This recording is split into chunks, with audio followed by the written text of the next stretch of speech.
Good morning. Please be seated. Mr. President, Mr. Vice President, distinguished and honored guests of Director Haspel, welcome to the headquarters of the Central Intelligence Agency. And thank you to the many guests who are here today to join Director Haspel on this special occasion and historic swearing-in ceremony. To begin the ceremony, please stand with me as we sing the national anthem, and please remain standing for the invocation.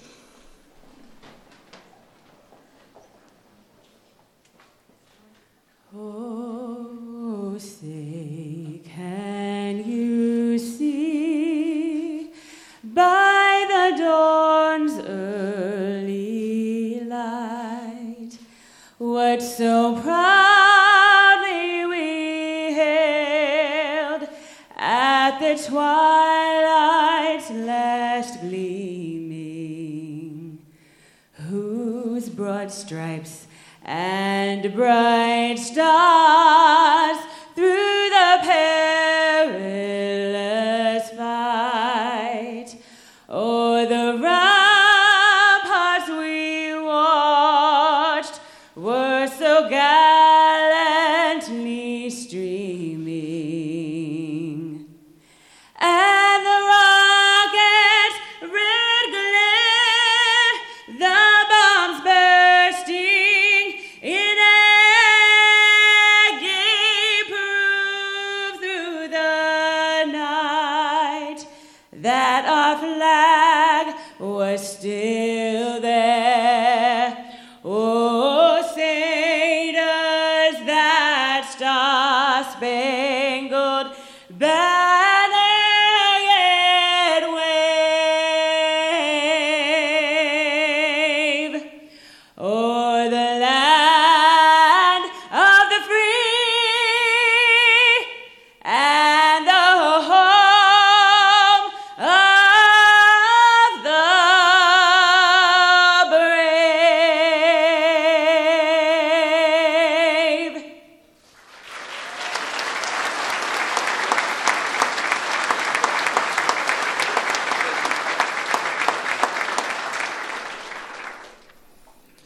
I invite you to join with me in prayer. Let us pray. Gracious God, we ask that you bless this ceremony and through it, the trust of our nation in this agency to be vigilant in its defense of our citizens and our freedoms. Our director, Gina Haspel, has the confidence of our nation's leaders because of her proven abilities and record of selfless service, and the loyalty of our agency since she has led from the front, taken the hard jobs, and come from their ranks.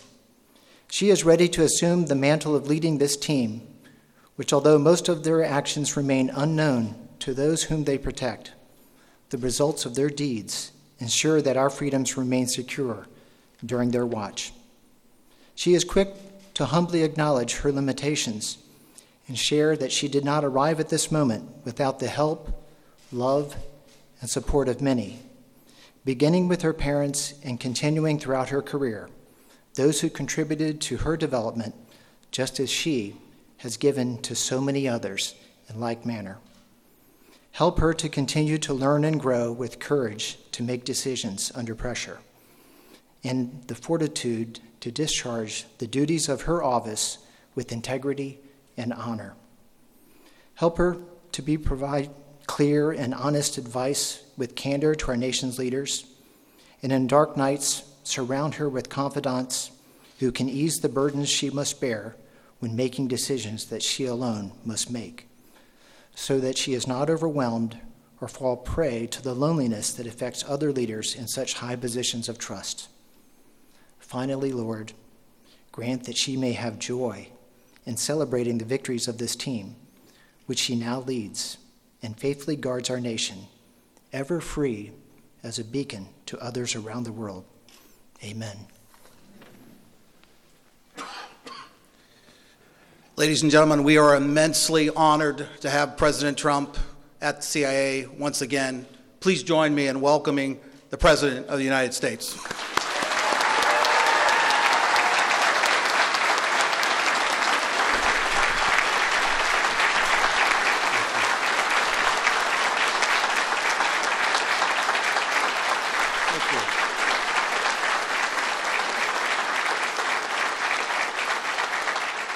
Thank you very much, and good morning. I want to thank all of you and our distinguished guests for joining us today for a ceremony like few will ever have again. This is a very special one, including Vice President Pence, Secretary Pompeo, Secretary Mnuchin, Secretary Chao, Secretary Perry, Secretary Nielsen, Director Coates, and my nominee for the VA Secretary, who will do a fantastic job, Robert Wilkie. Thank you very much. I want to give a special thank you for being here to Chairman and Senator Richard Burr. Thank you very much, Richard. And a very courageous man. He's courageous. Congressman Devin Nunes. Thank you very much, Devin, for being here. Appreciate it. Most especially, I want to thank you, the dedicated men and women of the Central Intelligence Agency. It is a true honor to stand here today before the most elite intelligence professionals on the planet Earth. Nobody even close. You face down our enemies, you protect our families, you stand and watch over our great nation. You don't do it for fame or fortune or glory. You do it for your country. America is forever grateful. Thank you very much. We're here today for the swearing in of a very special person, your new CIA director, someone who has served this agency with extraordinary skill and devotion for 30 years, Gina Haspel. Gina, congratulations. There is no one in this country better qualified for this extraordinary office than you. By the way, if you don't agree with that, please let me know now before it's too late, okay? Immediately. Have to do it quickly. You live in the CIA, you live the CIA, you breathe the CIA, and now you will lead the CIA. Congratulations.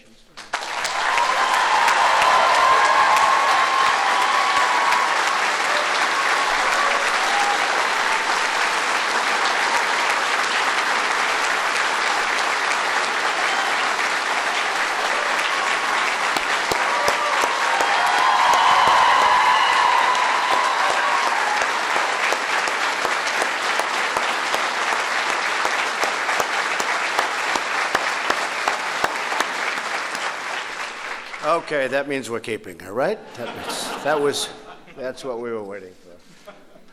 They love you. They respect you. They respect you, too. A native of Ashland, Kentucky, Gina's father served in the U.S. Air Force. She spent much of her childhood overseas. From a young age, she was instilled with a deep love of our country, which combined with a thirst for adventure. That led her to the CIA. Throughout her storied career at this agency, Gina has truly done it all. She's completed 7 field tours, served as a case officer, recruited assets, run stations, captured terrorists, and disrupted networks that proliferate deadly weapons. They send those weapons all over and you catch them. You're going to get even better now. Better than ever before. You're the best. You're going to be better than ever before, and we're getting you the resources to do it. Our enemies will take note. Gina is tough. She is strong. And when it comes to defending America, Gina will never, ever back down. I know her. Spent a lot of time with Gina. Gina played a crucial role in our fight against al-Qaeda. Her first day on the job at the CIA's Counterterrorism Center was September 11th, 2001, and she tirelessly hunted terrorists for the next 3 years.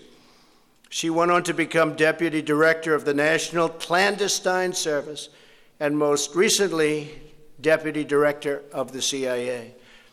During her decades of distinguished service, Gina has earned the George H.W. Bush Award for Excellence in Counterterrorism and the Intelligence Medal of Merit. Most importantly, she has earned the universal respect, admiration, and trust of her colleagues here at the CIA, throughout the government, and all over the world. Gina is truly respected. And today we also mark another proud milestone as Gina becomes the first woman ever to lead the CIA.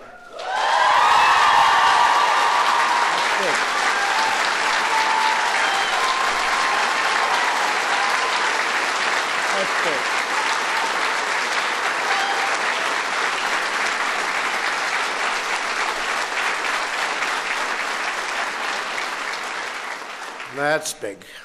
Now, Gina will lead this agency into its next great chapter. Gina assumes the role of director at a crucial moment in our history. We are reasserting American strength and American confidence. And by the way, America is respected again. You see that. Instead of apologizing for our nation, we are standing up for our nation, and we are standing up for the men and women who protect our nation. We will be counting on you to confront a wide array of threats we face and to help usher in a new era of prosperity and of peace. Since the CIA's founding more than 70 years ago, its courageous operatives have combined ancient craft with modern marvels to achieve unsung victories in every corner of the globe. I see what you do. I understand what you do, and it's incredible. Marked on the hallowed walls of this building are the stars honoring the CIA's fallen heroes who gave their last breath for our nation. Though many of their names remain secret, their stories of service and sacrifice and daring will live for all time. Today, we think of them and we honor them by pledging that the patriots of the CIA will have the tools, the resources, and the support they need to accomplish their incredible, complicated, and oftentimes very dangerous mission. The exceptional men and women of this agency deserve exceptional leadership. And in Gina Haspel, that is exactly what you're getting. Director Haspel, congratulations again. I know that you will thrive as the agency's director and help keep our nation safe and strong and proud and free. Good luck. God bless you. And God bless the men and women of the CIA. God bless America. And I just want to thank everybody in this room for doing such an incredible job and for giving Gina that unbelievable support that she needed. It took courage for her to say yes in the face of a lot of very negative politics and what was supposed to be a negative vote. But I'll tell you, when you testified before the committee, it was over. There was not much they could say. There was nobody more qualified than you, and you are going to do a fantastic job, Gina. Thank you very much. Thank you.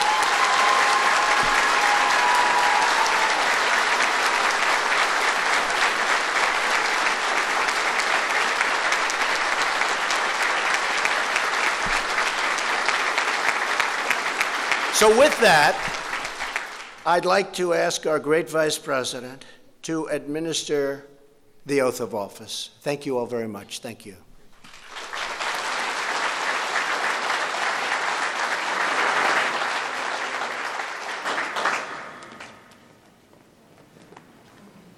Place your left hand, raise your right hand, repeat after me.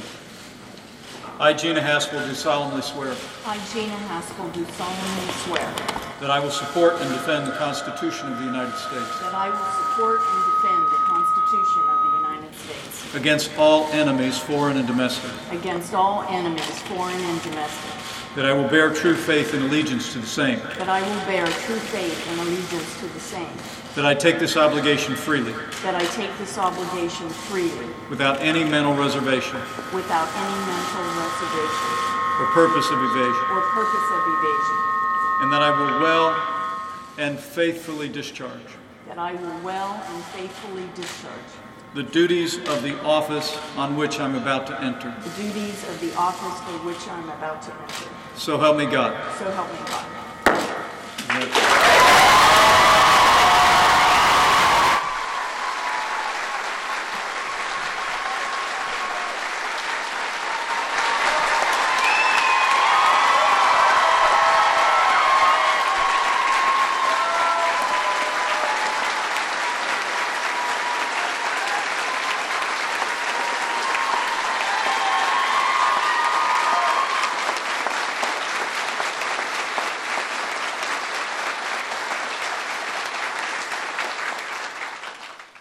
Good morning, everyone, and thank you, Mr. Vice President, for administering the oath.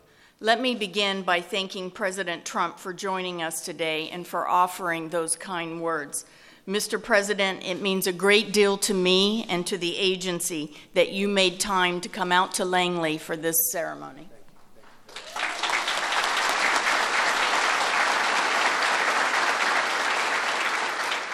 You have placed enormous trust in CIA throughout your presidency, and the men and women of CIA do not take that for granted. So thank you, Mr. President, for your confidence in me and your steadfast support of our mission and our people. I am truly honored to have this opportunity to lead the best workforce in government. It has been nearly 50 years since an operations officer rose up through the ranks to become the director. And after the experience of the last 2 months, I think I know why that is.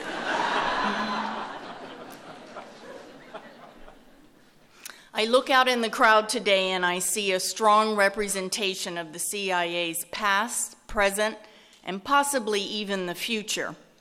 I am looking at two young ladies, special guests, who join us today. CIA has been more than a career. It has been for me, like many of you, a calling. In this building and around the world today, there are officers carrying out a vital mission, sometimes at great personal risk. I want each of you to know that I took on the position of director because I want to represent you as well as lead you. My years at CIA have rewarded me in ways that I could never have imagined, and I will continue to give it and you my all. There are countless role models and mentors who paved the way for me to stand here today. As the director, I want the current CIA leadership team to be role models and mentors for our next generation of officers who will walk the streets of far-flung capitals and work the late nights here at headquarters and abroad. For me, being director is about doing right by all of you, so that you have the tools and support needed to carry out our sacred mission. Every CIA officer has taken the same oath that I just did to support and defend the Constitution against all enemies. And today, I recommit that I will do everything in my power to justify the faith that President Trump and the American people have placed in us, and to make sure that CIA continues to provide the intelligence needed to keep our country safe. I would be remiss if I did not also note the tremendous pride I take in being the first woman to serve as director.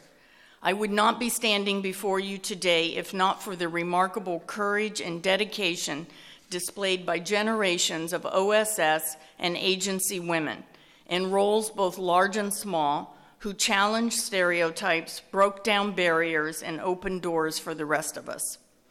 I am deeply indebted to them, and I am extremely proud to follow in their footsteps and to carry on their extraordinary legacy. I stand on the shoulders of heroines who never sought public acclaim, but served as inspirations to the generations that came after them. I also want to express a special thank you and welcome to Eliza and Zoe, who have joined us today. The notes from these two young ladies, ages 6 and 7, sent to me, sat on my desk these last 2 months and motivated me daily. In their own words and pictures, they expressed their excitement about the opportunity my nomination represented, and to Eliza and Zoe, I would simply say, we did it.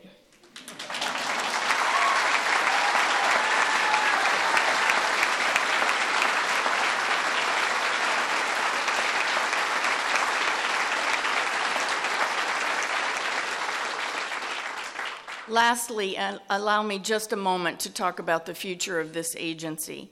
A little over a year ago, Secretary Pompeo first spoke to me about becoming the deputy director. At that time, he said, CIA is the world's preeminent intelligence service, and I want to make sure we position it to stay that way. Mike was right. We are the best, and our challenge is to always be the best. We cannot rest on our laurels. We must learn from the past, but we cannot dwell in the past. We must constantly learn, adjust, improve, and strive to be better. We demand it of ourselves, and America deserves nothing less. That includes boosting our foreign language proficiency, strengthening our partnerships overseas and here at home, and deploying more of our officers to the foreign field. We are a foreign intelligence service, and our workforce and our priorities need to reflect that. We also need greater focus and effort on the strategic threats our nation faces, as well as the persistent threat from global terrorism. As always, the key to our success against these challenges will be empowering the incredible talent that resides within CIA. The men and women who serve here are a national treasure, from the operations officers who collect our intelligence, to the analysts who contextualize and evaluate it for senior policymakers, to the support officers who enable every aspect of our mission, to the scientists, engineers, and cyber specialists who give us a decisive edge over our adversaries. The only way to confront these threats is to forge ahead with determination and with the same expeditionary spirit that has defined our agency since its founding more than 70 years ago. I am profoundly honored to lead you in that fight and to work alongside each one of you as we advance our vital mission. So, Mr. President, thank you again for giving me the opportunity to serve, to represent the men and women of CIA, and to carry out the critical work of helping protect our country, our people, and our way of life. Thank you very much.